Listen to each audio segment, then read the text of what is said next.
Hello friends, in this video I am going to discuss with you paper 2nd of HP Set Chemical Science 2018. This paper consists of 100 questions, each question carry 2 marks. Paper 1 of this exam has already been discussed in the previous video. Now let us start the questions. First question says the greatest degree of ionic character is anticipated for the bond present between sodium and chloride, potassium and chloride, rubidium and chloride, caesium and chloride. तो friends ये question हमारा फर्जन rule से है। फर्जन rule क्या बोलता है कि जितना ज़्यादा कैटायन का साइज होगा और एनायन का साइज जितना कम होगा उतना उसमें क्या होगा, ज़्यादा आयनिक कैरेक्टर, और जितना कम कैटायन का साइज होगा और एनायन का साइज जितना बड़ा होगा उतना ज़्यादा उसमें कोवेलेंट कैरेक्टर होगा। तो अगर हम उस बेसिस पे देखें तो इन सब में एनायन का साइज तो सेम है, डिफर कर रहा है तो सिर्फ कैटायन का साइज। तो इनमें सबसे छोटा कैटायन हमारे पास आएगा सोडियम और सबसे बड़ा कैटायन हमारे पास है सीजियम। तो कैटायन का साइज जितना बड़ा होगा उतना कम उसमें कोवेलेंट कैरेक्टर होगा और उतना ही ज़्यादा उसमें आयनिक कैरेक्टर होगा। तो right option is D. Next question is, which one of the following statement is correct one? The stronger is the acid, the larger is its pKa value. Second option is, the conjugate base of a strong acid is a strong base. Acid base reaction always follow the formation of stronger acid and stronger base. Strong acid can have negative pKa value. तो जब आप देखोगे तो acid की जो pKa value होती है और जितना स्ट्रॉन्ग एसिड होगा इनके बीच में रिवर्स रिलेशन होता है। जितना स्ट्रॉन्ग एसिड होगा उतनी ही कम उसकी क्या होगी, pKa वैल्यू। तो इस बेसिस पे हमारा फर्स्ट ऑप्शन तो सीधा सीधा गलत होता है। सेकंड बोला था कि कॉन्जुगेट बेस अगर स्ट्रॉन्ग एसिड का क्या होगा, स्ट्रॉन्ग बेस होगा, तो ये भी बिल्कुल गलत है। जितना स्ट्रॉन्ग एसिड होगा उतना ही वीक उसका कॉन्जुगेट बेस होता है और इसका वाइस वर्सा। और एसिड बेस रिएक्शन से तो आप सभी फैमिलियर हैं। एसिड बेस रिएक्शन में क्या होता है, सॉल्ट और वाटर की फॉर्मेशन। तो थर्ड ऑप्शन भी हमारा गलत होता है। फोर्थ ऑप्शन में क्या बोला था कि strong acid can have negative pKa value. हाँ जी, बिल्कुल सही, क्योंकि हम पहले ही बोल चुके हैं कि एसिड जितना स्ट्रॉन्ग होगा उतनी ही कम उसकी क्या होगी, pKa वैल्यू। तो ये नेगेटिव में भी जा सकती है, तो ये ऑप्शन हमारा बिल्कुल सही है। नेक्स्ट क्वेश्चन में हमारे पास बोला था the number of skeletal electrons present in 1,2 डाइकार्बोबोरेन C2B4H8 closocluster molecule should have. Option 1 is 14, B 12, C 10 and D is 8। तो हम अब ये क्वेश्चन सॉल्व करेंगे। स्केलेटल इलेक्ट्रॉन पेयर्स कार्बोबोरेन्स के या फिर बोरेन्स के अगर हमें कैलकुलेट करना हो तो हम फॉर्मूला यूज़ करते हैं total balance electrons minus 2n divided by 2। यहाँ पर n क्या है, हमारा सेंट्रल एटम। तो यहाँ पर अगर आप देखोगे तो जो हमारे पास कार्बन है वो कितने इलेक्ट्रॉन्स, उसके बैलेंस शेल में कितने इलेक्ट्रॉन्स आएंगे, 4। नंबर ऑफ कार्बन्स 2 हैं तो हमने 2 से मल्टीप्लाई किया। बोरेन कितने इलेक्ट्रॉन्स डोनेट करता है, 3। तो इसके साथ जो नंबर ऑफ बोरेन्स थे वो कितने थे, 4। हाइड्रोजन की जो हमारी वैलेंसी होगी वो होगी 1 और नंबर ऑफ हाइड्रोजन एटम थे 8। तो यहाँ से हमारे पास आ गई है टोटल बैलेंस इलेक्ट्रॉन्स माइनस 2। अब सेंटर एटम कितने थे, 4 हमारे पास बोरोन थे और 2 हमारे पास क्या थे, कार्बन। तो 6 × 2 हमारे पास आ गया 12। तो ये सारी कैलकुलेशन जब हम करेंगे तो हमारे पास आंसर कितना आएगा, 8। और इसमें ऑप्शन डी हमारे पास 8 दिया हुआ है, तो राइट ऑप्शन होगा ऑप्शन डी। फ्रेंड्स इसमें एक हमारे पास कन्फ्यूजन है। यहाँ पर क्वेश्चन में इन्होंने बोला था number of skeletal electrons not pairs, but ये जो हमने काउंट किया ये हमने काउंट किया स्केलेटल इलेक्ट्रॉन्स पेयर्स। बिकॉज अगर हमें इलेक्ट्रॉन्स की बात करें तो यहाँ पर 16 आने चाहिए थे, बट इन्होंने यहाँ पर मेंशन नहीं किया है और जो ऑप्शन दिया है वो पेयर्स के हिसाब से दिया है, तो हम यही ऑप्शन लेकर चलेंगे। नेक्स्ट क्वेश्चन में हमारे पास बोल रहा है which one of the following has maximum number of atoms. तो इनमें सबसे ज़्यादा नंबर ऑफ एटम्स किस में है।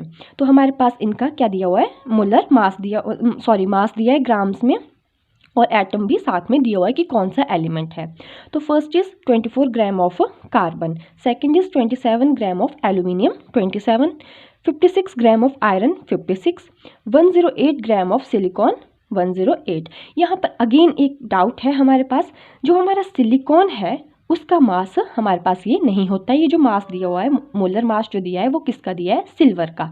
तो यहाँ पर हम अगर सिल्वर से कैलकुलेशन करें तो हमारे पास राइट ऑप्शन ये वाला आएगा। देखिए किस तरह से, नंबर ऑफ मोल्स के लिए जो हमारे पास फॉर्मूला आता है वो कितना आता है, जो मास हमें गिवन होता है ग्राम्स में divided by molar mass of that atom. सबसे पहले हमारे पास दिया था 24 ग्राम ऑफ कार्बन, तो हमारे पास गिवन मास कितना था 24, और कार्बन का जो मोलर मास होता है वो कितना होता है 12। तो हमारे पास नंबर ऑफ मोल्स आ गए 2। जो नेक्स्ट है वो क्या है 27 ग्राम ऑफ एल्यूमिनियम। एल्यूमिनियम का गिवन मास भी 27 था, मोलर मास भी 27, नंबर ऑफ मोल्स आ गए 1। आयरन का मास गिवन था 56, molar mass 56, again number of moles 1। अब अगर हम यहाँ पर सिल्वर से अपनी कैलकुलेशन करेंगे तो जो हमारे पास सिल्वर का जो गिवन मास है वो कितना था 108, और जो इसका एटॉमिक मोलर मास भी है वो कितना है 108। तो नंबर ऑफ मोल्स अगेन हमारे पास आ गए 1 मोल। अब फ्रेंड्स हम सभी जानते हैं कि 1 मोल में नंबर ऑफ एटम्स कितने होते हैं 6.022 इंटू 10⁻23 एटम्स। तो उस हिसाब से देखें तो इन सब में जो सबसे ज़्यादा नंबर ऑफ मोल्स है वो किस में है, कार्बन में 2 मोल्स। तो सबसे ज़्यादा नंबर ऑफ एटम्स आएंगे कार्बन में। So the right option is A. Fifth question में हमारे पास क्या बोला है, the oxidation number of sulphur in S8 next is S2F2 and Na2S2O3 respectively are. इनके हमें ऑक्सीडेशन नंबर कैलकुलेट करने हैं।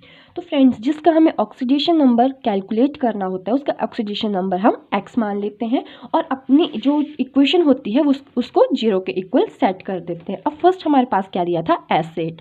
अब हमने सल्फर का काउंट करना था ऑक्सीडेशन नंबर, तो हमने उसको x मान लिया। नंबर ऑफ सल्फर एटम कितने थे 8, तो 8 इंटू एक्स 0। तो हमारे पास सल्फर की ऑक्सीडेशन स्टेट इस केस में कितनी आ गई 0। नेक्स्ट था S2F2, तो इसमें हमारे पास अगेन हमने सल्फर का क्या मान लिया x, और जो हमारे पास फ्लोरीन था, फ्लोरीन के ऊपर चार्ज कितना होता है -1, नंबर ऑफ फ्लोरीन एटम्स थे 2। तो हमने जब ये कैलकुलेट किया तो हमारे पास x की वैल्यू आ गई +1। नेक्स्ट था सोडियम थायोसल्फेट Na2S2O3। इसमें क्या था, जो हमारे पास सोडियम है उसके ऊपर कितना चार्ज होता है +1। अगेन सल्फर का हमने कैलकुलेट करना था तो हमने उसको x मान लिया था। नेक्स्ट हमारे पास था ऑक्सीजन। ऑक्सीजन के ऊपर चार्ज आता है -2, तो हमने यहाँ पर -2 पुट कर दिया। नंबर ऑफ ऑक्सीजन आइटम हमारे पास थे 3। इक्वेशन को 0 के इक्वल सेट किया। जब हमने ये सारी कैलकुलेशंस करी तो उसके बेसिस पे हमारा जो x है उसकी वैल्यू कितनी आ गई +2। तो हमारे पास ऑप्शन बी में यही दिया हुआ है। फर्स्ट केस में जो सल्फर की ऑक्सीडेशन स्टेट हमने कैलकुलेट की थी 0। Next is x is equal to +1, यही है, x इज इक्वल टू +2, यही गिवन है। ठीक है, तो हमारा जो राइट ऑप्शन आएगा वो आएगा ऑप्शन बी।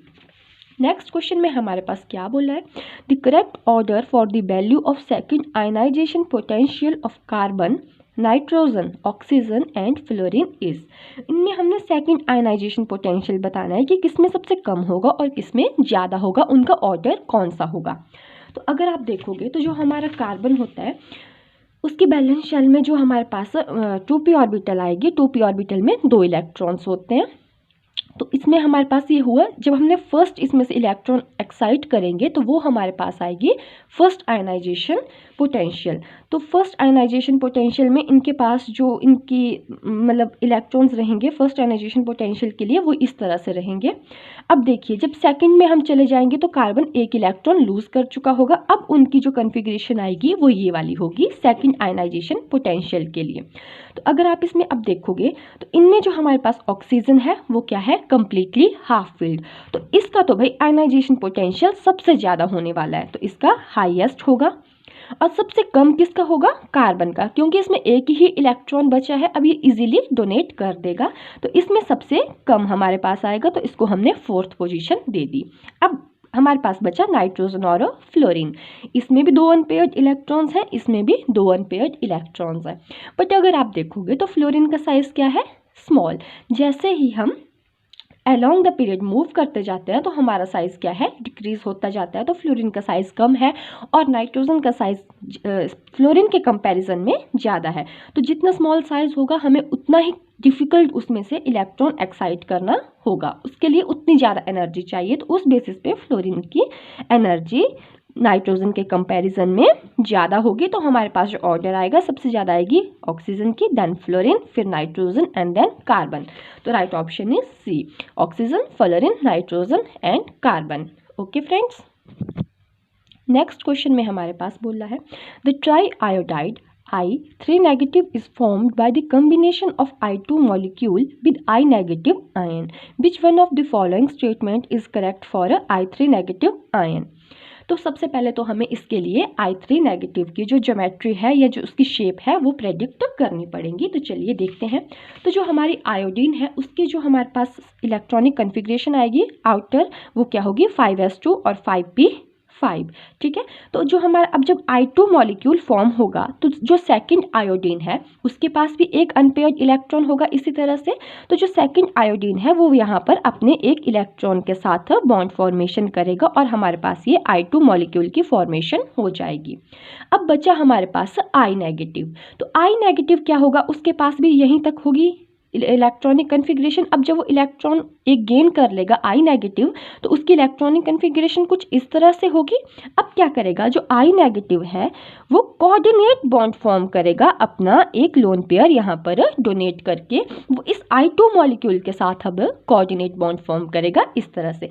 तो जो हमारे पास अब I के पास कितने लोन पेयर्स हो गए, 3 इस तरह से आएंगे,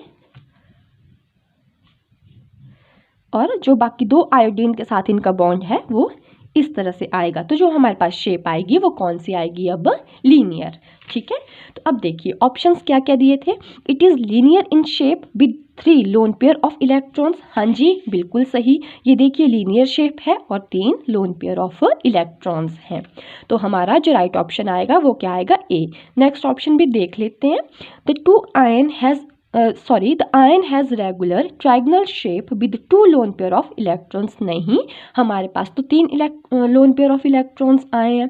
अगला क्या बोला, it is linear in shape with 2 lone pair of electrons। ये भी गलत। it is trigonal planar with 3 lone pair of electrons। नहीं, इस शेप को हम trigonal planar नहीं बोल सकते। हमारे पास ये इक्वेटोरियल पोजिशंस पे लोन पेयर है और एक्सियल पे आयोडीन्स हैं, तो शेप हमारी लीनियर ही आएगी। जो ज्योमेट्री है वो बेशक डिस्टॉर्टेड ट्रायगोनल बाइपिरामिडल होगी। तो इसके साथ हमारा ये वाला क्वेश्चन भी कंप्लीट। नेक्स्ट क्वेश्चन हमारा बायोकेमिस्ट्री से है। The nitrogenase enzyme system contains iron protein only, molybdenum iron protein only, both iron and molybdenum iron protein, only molybdenum protein. तो ये क्वेश्चन हमारा बायोकेमिस्ट्री से है, तो इसका जो राइट ऑप्शन होगा वो होगा ऑप्शन सी कि नाइट्रोजिनेज एंजाइम में both iron and molybdenum iron protein present होते हैं। Next question is, despite its high toxicity, which one of the following trace element is component of several enzymes involved in essential oxidation reduction bioreactions? ठीक है, तो इसमें हमारे पास जो selenium है वो उसकी हाई टॉक्सिसिटी भी रहती है और वो ट्रेस एलिमेंट्स की जगह की तरह एंजाइम्स में प्रेजेंट भी होता है। वेरियस ऑक्सीडेशन रिडक्शन जो मतलब बायोरिएक्शंस हमारे पास होते हैं, तो इसका राइट ऑप्शन आएगा ऑप्शन ए। नेक्स्ट क्वेश्चन में हमारे पास क्या बोला है, when 2 vertices are removed from closoborane dianion cluster and arachno structure is achieved with। First option is n+2 number of skeletal electron pairs and BnHn+4 series of boranes. तो friends ये जो हमारे पास ऑप्शंस दिए हैं इस क्वेश्चन को करने के लिए सबसे पहले तो हमें ये बोरेन्स की सीरीज देखनी पड़ेगी। तो बोरेन्स की जो हमारे पास सीरीज आती है वो कुछ इस तरह से होती है, BnHn। अगर आप यहाँ पर नीचे ये 2 लिखना होगा हाइड्रोजन के साथ तो क्या आएगा BnHn-2, बट अगर आप ब्रैकेट में देखोगे तो इस तरह से लिखा जाएगा BnHn2+। तो ये हमारे पास बोलेंगे इसको सुपर क्लोजो और ये हमारे पास इलेक्ट्रॉन पेयर्स आएंगे। तो ये टेबल आप यहाँ से नोट कर ले। तो ये इस क्वेश्चन में हमारे पास एरेक्नो की बात करी है, तो एरेक्नो में अगर आप देखोगे तो BnHn और अगर ये 6 ऊपर लोगे तो ये 6 माइनस आएगा, और अगर आप H हाइड्रोजन के साथ लिखोगे नंबर ऑफ हाइड्रोजन लिखोगे तो कितना आएगा BnHn+6। और इसमें जो इलेक्ट्रॉन्स पेयर हमारे पास आएंगे वो कितने आएंगे n+3। अब चलिए देखते हैं ऑप्शन कहाँ पर दिया हुआ है।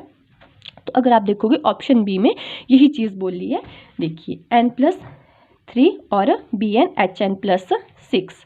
तो यही हमारे पास दिया था कि n+3 number of skeletal electron pairs and BnHn+6 series of boranes. ठीक है, तो right option is option B. Next question में हमारे पास क्या बोला है, which one of the following statement is correct for Raman spectroscopy. तो इसके लिए हमारे पास ऑप्शंस दिए थे, the range 40 to 4000 centimetre inverse can be covered routinely, the sample can be taken in glass vials or glass capillaries water can be an excellent solvent. Like IR spectroscopy, Raman spectroscopy is totally based on absorption of radiations. तो friends, अगर आप देखोगे तो जो Raman spectroscopy होती है उसमें scattering of photons भी इन्वॉल्व होती है, बट इसमें क्या बोला है कि सिर्फ एब्जॉर्प्शन ऑफ रेडिएशंस ही इन्वॉल्व होती है। तो ये ऑप्शन हमारे पास इनकरेक्ट है बिकॉज इसमें स्कैटरिंग ऑफ फोटॉन्स भी इन्वॉल्व है। नेक्स्ट क्वेश्चन में हमारे पास क्या बोला था, which one of the molecule और ion does not possess fractional bond order, कि इनमें से कौन सी आयन है जो फ्रैक्शनल बॉन्ड ऑर्डर पोजेस नहीं करती। तो इसके लिए हमें इनके बॉन्ड ऑर्डर कैलकुलेट करने पड़े। तो इसके लिए जो हमारे पास ये होमो डायटोमिक एटम्स होते हैं, इसके लिए अगर हमें बॉन्ड ऑर्डर कैलकुलेट करना हो तो हमारे पास एक ये ऑर्डर आता है sigma 1s, sigma star 1s, sigma 2s, sigma star 2s, pi 2px is equal to pi 2py, sigma 2pz, pi star 2px is equal to pi star 2py, sigma star 2pz। अब ये order, ये series क्या है हमारे पास, तो ये MOT जो हम फिल करेंगे अपनी मॉलिक्यूलर ऑर्बिटल डायग्राम जब हम बनाएंगे तो इस तरह से हमारी ऑर्बिटल्स आएंगी। ये जो सिग्मा ऑर्बिटल्स है ये मतलब ये जो बिना स्टार की जो हमारे पास ऑर्बिटल्स हैं ये है हमारे पास बॉन्डिंग मॉलिक्यूलर ऑर्बिटल्स, और ये स्टार ऑर्बिटल्स हमारे पास आएंगी एंटी बॉन्डिंग मॉलिक्यूलर ऑर्बिटल्स। तो अगर हम इनमें अपने इलेक्ट्रॉन्स फिल करेंगे तो हम बॉन्ड ऑर्डर कैलकुलेट कर सकते हैं। बॉन्ड ऑर्डर बेसिकली होता क्या है, बॉन्डिंग और जो हमारे number of bonding molecular orbital में कितने इलेक्ट्रॉन्स हैं minus anti bonding molecular orbital electrons divided by 2। Okay, तो इसमें हमारे पास जब आप O2 पॉजिटिव देखोगे तो अब ऑक्सीजन में एक में कितने इलेक्ट्रॉन्स होंगे 8, सेकंड में भी 8, टोटल हो गए 16। अब बिकॉज +1 चार्ज है तो क्या होगा, एक इलेक्ट्रॉन कम होगा। अब हमारे पास 15 इलेक्ट्रॉन्स होंगे। तो चलिए 15 इलेक्ट्रॉन्स फिल करते हैं। 2 2 4 5 6 7 8 9 10 11 12 13 14 एंड देन 15। तो अब आप देखोगे बॉन्डिंग इलेक्ट्रॉन्स कितने आए, 2 4 6 8 10। ओके, और एंटी बॉन्डिंग कितने आए, 2 4 एंड 5 अपॉन 2। तो कितना आ गया, 5/2 इज इक्वल टू 2.5। तो भाई ये तो फ्रैक्शनल आ गया। नेक्स्ट क्या दिया था ऑप्शन, O2 नेगेटिव। फ्रेंड्स इसमें ना ये ऑक्सीजन के ऊपर अगर आप 2 नेगेटिव चार्ज लोगे तो ये क्या है, सिंगल एटम है। अब भाई एक एटम है तो उनके सिंगल एटम तो अकेले में तो बॉन्ड है नहीं ना, बॉन्ड प्रेजेंट होने के लिए क्या 2 एटम्स चाहिए। तो यहाँ पर ये थोड़ी सी करेक्शन कर लेना, ये 2 नीचे आएगा, यहाँ पर आएगा O2 like this one O2 और ऊपर उसके ऊपर चार्ज आएगा 1 नेगेटिव। तो O2 नेगेटिव में अगर आप देखोगे तो जैसा हमने पहले बोला कि O2 में सिंपली कितने होंगे 16 इलेक्ट्रॉन्स। अब बिकॉज इसके ऊपर एक नेगेटिव चार्ज आएगा तो कितने हो जाएंगे 17 हो जाएंगे। तो अब देखिए 15 तक तो हमने पहले ही फिल कर लिए थे, अब 16 17 कहाँ जाएगा, एक यहाँ जाएगा बिकॉज इनकी एनर्जी इक्वल थी, और एक यहाँ जाएगा। तो हमारे पास 2 इलेक्ट्रॉन्स कहाँ बढ़े, एंटी बॉन्डिंग में। तो बॉन्ड ऑर्डर कितना आएगा अब, O2 नेगेटिव का हमारे पास आएगा बॉन्डिंग इलेक्ट्रॉन्स तो वही रहे 10 और -7, 2 इलेक्ट्रॉन्स बढ़ गए अब एंटी बॉन्डिंग में अपॉन 2। तो 10 - 7 हमारे पास आ गया 3/2 इज इक्वल टू 1.5। तो बॉन्ड ऑर्डर कितना आया 1.5। तो ये भी कैसा आया, फ्रैक्शनल। नेक्स्ट हमारे पास क्या था, NO नेगेटिव। तो NO नेगेटिव में जब आप देखोगे तो इसमें NO में जो हमारे टोटल नंबर ऑफ इलेक्ट्रॉन्स आएंगे वो आएंगे 16, जिनमें से हमारे पास जो 10 इलेक्ट्रॉन्स होंगे वो होंगे बॉन्डिंग ऑर्बिटल में, और जो 6 इलेक्ट्रॉन्स होंगे वो होंगे एंटी बॉन्डिंग में। तो इसका बॉन्ड ऑर्डर हमारे पास आ जाएगा 4/2 इज इक्वल टू 2। तो ये हमारे पास फ्रैक्शनल नहीं है, तो राइट ऑप्शन आएगा C। चलिए एक बार नेक्स्ट भी देख ही लेते हैं। तो जब सिंपली NO है हमारे पास तो इसमें इलेक्ट्रॉन्स आएंगे 15 इलेक्ट्रॉन्स होंगे हमारे पास। तो जो बॉन्डिंग में आएंगे वो आएंगे 10 और एंटी बॉन्डिंग में आएंगे 5। तो जो बॉन्ड ऑर्डर है वो आएगा 5/2 इज इक्वल टू 2.5। तो ये भी फ्रैक्शनल आ गया। सिर्फ NO नेगेटिव है हमारे पास जिसका फ्रैक्शनल बॉन्ड ऑर्डर नहीं है। नेक्स्ट क्वेश्चन में हमारे पास बोला है which one of the following complex ions will show maximum absorption eight highest frequency. तो जितना स्ट्रॉन्ग लिगेंड होगा उतना ही ज़्यादा वो एब्जॉर्प्शन हाई फ्रीक्वेंसी पे शो करेगा। तो इसके लिए हमें इलेक्ट्रोकेमिकल सीरीज देखनी पड़ेगी। तो जब आप इलेक्ट्रोकेमिकल सीरीज में देखोगे, अब पहले तो हम यहाँ पर देख लेते हैं हमारे पास लिगेंड दिए कौन कौन से हैं, क्लोरीन, वाटर, साइनाइड और फ्लोराइड। तो चलिए देखते हैं। अब जब आप इलेक्ट्रोकेमिकल सीरीज में देखोगे तो जो साइनाइड है हमारे पास वो सबसे स्ट्रॉन्ग लिगेंड है। इलेक्ट्रोकेमिकल सीरीज में जैसे ही आप इस तरह से मूव करते जाओगे ये सबसे वीक फील्ड लिगेंड होगा और इस साइड को हमारे पास ये स्ट्रॉन्ग फील्ड लिगेंड आते जाएंगे। तो जो हमारा साइनाइड है Cn नेगेटिव है, ये सबसे ज़्यादा स्ट्रॉन्ग फील्ड लिगेंड है, तो ये हमारा सबसे ज़्यादा एब्जॉर्प्शन शो करेगा। तो right option is option B. Okay, next question में हमारे पास बोला है amongst the following which one of the is the strongest base. तो फ्रेंड्स हमारे पास स्ट्रॉन्गेस्ट बेस की जो कैरेक्टरिस्टिक्स है वो क्या क्या है कि वो कितने इजीली या तो H पॉजिटिव आयन को गेन करेगा या कितने इजीली इलेक्ट्रॉन पेयर्स को लूज करेगा। तो इन सब में आप देखोगे ऑक्सीजन का जो नंबर है वो चेंज हुआ है। तो जितने ज़्यादा ऑक्सीजन एटम्स होंगे उतने ज़्यादा इस नेगेटिव चार्ज की डीलोकलाइजेशन होगी। तो अगर मैं आपको इन चारों का स्ट्रक्चर बताऊं तो कुछ इस तरह से आएगा। यहाँ पर सिंगल एटम है ऑक्सीजन का, यहाँ पर 2 एटम्स हैं, यहाँ पर 3 है और यहाँ पर 4 है। तो इनमें जो नेगेटिव चार्ज की डीलोकलाइजेशन है वो सबसे ज़्यादा होगी, तो ये सबसे ज़्यादा स्टेबल होगा। जितनी ज़्यादा स्टेबिलिटी उतनी कम रिएक्टिविटी। तो इसकी कुछ ज़्यादा टेंडेंसी नहीं होगी H पॉजिटिव को गेन करने की तरफ, बिकॉज ये ऑलरेडी स्टेबल स्टेट में है। बट अगर मैं इसकी बात करूँ तो इसमें सबसे कम इलेक्ट्रॉन की डीलोकलाइजेशन है, तो इसकी जो रिएक्टिविटी क्या होगी वो सबसे ज़्यादा होगी। इसकी सबसे ज़्यादा टेंडेंसी होगी कि H पॉजिटिव आयंस को गेन करे और जल्दी से जल्दी स्टेबल हो जाए। तो जो हमारा स्ट्रॉन्गेस्ट बेस इसमें आएगा वो कौन सा आएगा? ClO negative. So the right option is option A. Next question देखते हैं। नेक्स्ट क्वेश्चन हमारा न्यूक्लियर केमिस्ट्री से है। इन the following nuclear reaction figure out the volume of A and B। हमें A और B की वैल्यू बतानी है। तो फ्रेंड्स इसका मैं आपको एक सिंपल ट्रिक बताऊं तो इस रिएक्शन में हमेशा जो एटॉमिक मास इस साइड होता है वही एटॉमिक मास आपको इस साइड मिलेगा और जो एटॉमिक नंबर इधर होगा वही इधर होगा। ये आपस में बैलेंस रहते हैं हमेशा। तो अगर आप देखोगे तो यहाँ पर क्या है? Atomic mass 234, sorry molar mass 234। अब इधर आप देखोगे तो क्या है? 206, 4 और ये 0। तो अब देखो यहाँ पर मैं कितनी वैल्यू B की पुट करूँ। अगर आप ना 206 ना 234 में से माइनस करोगे तो जो आपकी वैल्यू आएगी ना उसको आप देखोगे कि ये आपका आएगा 28। 234 माइनस 206 आएगा 28। तो अब मैं 4 को कितने से मल्टीप्लाई करूँ कि मेरे पास 28 आए? तो मैं क्या करूँगी? 4 7 ज़ा 28 है ना। तो हमारे पास B की वैल्यू कितनी आएगी? 7। ठीक है, तो यहाँ से हमें B की वैल्यू मिल गई। तो अब या तो B 2 ऑप्शंस में दिया है B की वैल्यू 7। अब चलिए A की वैल्यू देख लेते हैं। तो A की वैल्यू के लिए भी सेम वही करेंगे। एटॉमिक नंबर को अब हम दोनों तरफ बैलेंस करेंगे। तो एटॉमिक नंबर कितना था? 90। यहाँ पर हमारे पास B की वैल्यू कितनी आ चुकी थी? 7। तो 7 2 अब कितना हो गया? 14। तो अब देखिए जो हमारे पास ये PB के साथ दिया था A, इसकी वैल्यू हम पुट करेंगे। तो अब देखिए इधर हमारे पास एटॉमिक नंबर कितना था? 90। ये हमने A को मान लिया X। यहाँ पर हमारे पास क्या था? ये 7 था। B की वैल्यू हमने 7 ले ली थी। तो अब देखिए हीलियम की कितने थे ये आइटम्स? 2। ये हमारे पास आता है अल्फा पार्टिकल और ये हमारे पास आते हैं बीटा पार्टिकल्स। तो अल्फा पार्टिकल्स कितने, हीलियम के साथ जो एटॉमिक नंबर था वो कितना था? 2। तो हमने 7 को 2 से मल्टीप्लाई कर दिया। यहाँ पर 6 थे बीटा पार्टिकल्स और यहाँ पर एटॉमिक नंबर कितना था? -1। तो हमने ये -1 पुट कर दिया।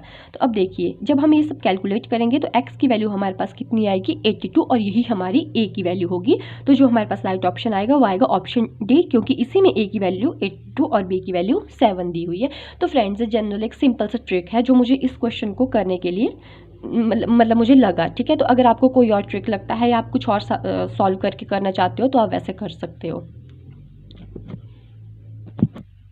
नेक्स्ट क्वेश्चन में हमारे पास क्या बोला है? The correct order of hybridization of the central atom in the following species xenon F2। मतलब ज़ीनॉन के कुछ कंपाउंड्स दिए हुए हैं और इनकी हाइब्रिडाइजेशन हमें फाइंड आउट करने के लिए बोला हुआ है। तो इसके लिए चलिए अब हम बस पर थ्योरी पे चलते हैं फिर से। तो फ्रेंड्स अगर आप देखोगे तो ज़ीनॉन का एटॉमिक नंबर कितना आता है? 54। आउटर ऑर्बिटल में कितने इलेक्ट्रॉन्स होंगे? 5s में 2 और 5p में 6 और 5d इसकी वेकेंट होगी। अब जब हमारे पास फॉर्मेशन होगी ज़ीनॉन डाइफ्लोराइड की तो क्या होगा? हमारा एक इलेक्ट्रॉन एक्साइट होके डी ऑर्बिटल में चला जाएगा। अब एक फ्लोरीन यहाँ पर अटैच कर जाएगा और एक फ्लोरीन यहाँ पर अटैच कर जाएगा। ओके, तो हमारे पास हाइब्रिडाइजेशन आ जाएगी sp3d। ओके, अब नेक्स्ट देखिए जिनोन टेट्राफ्लोराइड। अब 4 फ्लोराइड चाहिए तो हमारे पास से 2 इलेक्ट्रॉन एक्साइट होके डी में चले जाएंगे और यहाँ पर हमारे 4 फ्लोरीन अटैच कर जाएंगे। ठीक है फ्रेंड्स, तो हाइब्रिडाइजेशन आ जाएगी sp3d2। ठीक है, अब जब हम बात करेंगे जिनोन टेट्रा ऑक्साइड की, तो इसके लिए देखिए 4 ऑक्सीजन है। अब ये 4 ऑक्सीजन इसके साथ पाई बॉन्ड, सिग्मा के साथ साथ पाई बॉन्ड के भी फॉर्मेशन करेंगे। डबल बॉन्ड होगा सारे ऑक्सीजन का जिनोन के साथ, तो हमें 4 जो हमारे इलेक्ट्रॉन्स हैं वो एक्साइट करने पड़ेंगे डी ऑर्बिटल की तरफ। तो एक ऑक्सीजन हमारा यहाँ पर कंबाइन करेगा, एक यहाँ पर, एक यहाँ पर और एक यहाँ पर, और ये वाला ऑक्सीजन अब यहाँ पर जाकर पाई बॉन्ड की फॉर्मेशन करेगा। ये वाला यहाँ पर, ये यहाँ पर और ये यहाँ पर। तो इस तरह से हमारे पास 4 पाई बॉन्ड की भी फॉर्मेशन आएगी। बट हाइब्रिडाइजेशन में पाई बॉन्ड काउंट नहीं किया जाता, तो हमारे पास जो हाइब्रिडाइजेशन आएगी वो कितनी आएगी, sp3। अब अगर आप देखोगे XeO F4, तो इसमें हमारे पास 4 हमें फ्लोरीन के लिए चाहिए थे अनपेयर्ड इलेक्ट्रॉन और 2 ऑक्सीजन के लिए, तो टोटल हमें 6 इलेक्ट्रॉन्स चाहिए थे अनपेयर्ड। तो हमने 3 इलेक्ट्रॉन p ऑर्बिटल से एक्साइट करवा के d में चले गए। तो अब हमारे पास यहाँ पर एक फ्लोरीन यहाँ अटैच करेगा, एक यहाँ, एक यहाँ और एक ऑक्सीजन हमारा अब यहाँ अटैच करेगा। और सॉरी कुछ गड़बड़ हो गई, अच्छा सॉरी, 4 है फ्लोरीन, तो एक फ्लोरीन यहाँ पर भी अटैच हो गया। अब बचा एक ऑक्सीजन, तो वो यहाँ पर अटैच हुआ और यही ऑक्सीजन अब यहाँ पर पाई बॉन्ड की भी फॉर्मेशन करेगा। तो हमारे पास जो हाइब्रिडाइजेशन आ जाएगी वो कितनी आ जाएगी, sp3d। ओके फ्रेंड्स,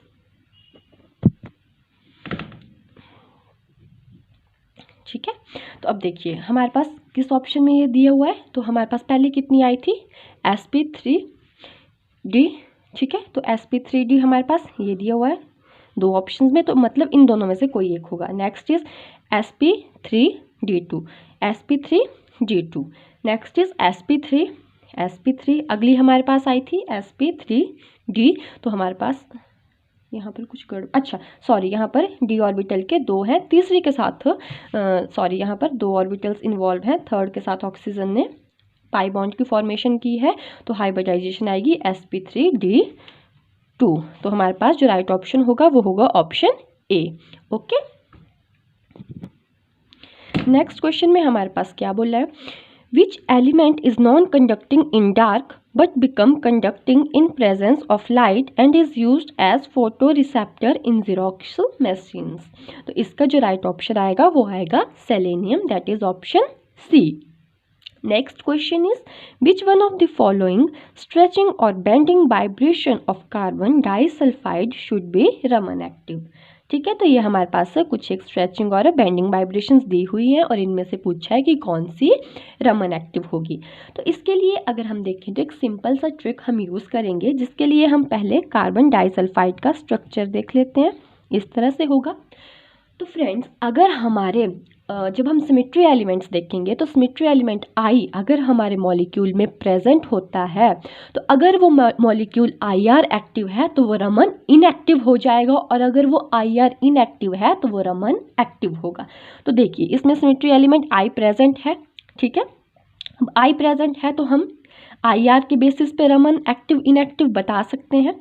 तो हमें पता है कि IR एक्टिव होने के लिए मॉलिक्यूल को पोलर होना पड़ता है, बट बिकॉज ये मॉलिक्यूल हमारा कैसा है, नॉन पोलर, तो ये IR एक्टिव नहीं है। अगर ये मॉलिक्यूल IR इनएक्टिव हुआ तो ये, अगर इसमें अब I प्रेजेंट था, ठीक है, तो अब ये मॉलिक्यूल रमन क्या होगा, एक्टिव।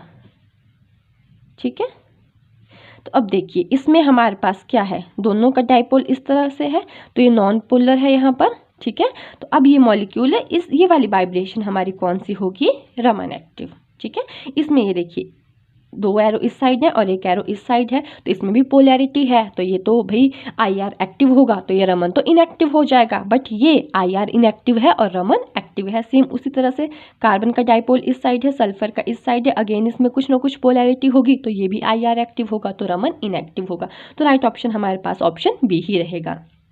नेक्स्ट क्वेश्चन में हमारे पास क्या बोला है, when diborane B2H6 is treated with excess of ammonia at high temperature the major product formed is। तो जब भी हम अपने जो हमारे डाइबोरेन्स हैं उनको अमोनिया के साथ रिएक्ट करते हैं, तो अगर टेम्परेचर हमारे पास, जब हम लो टेम्परेचर पे अगर ये रिएक्शन करवाएंगे तो हमारे पास फॉर्मेशन होती है B2H6 to NH3 की। बट अगर टेम्परेचर हाई लेंगे और एक्सेस ऑफ अमोनिया लेंगे तो फॉर्मेशन होगी हमारे पास BNX की। तो right option is option C.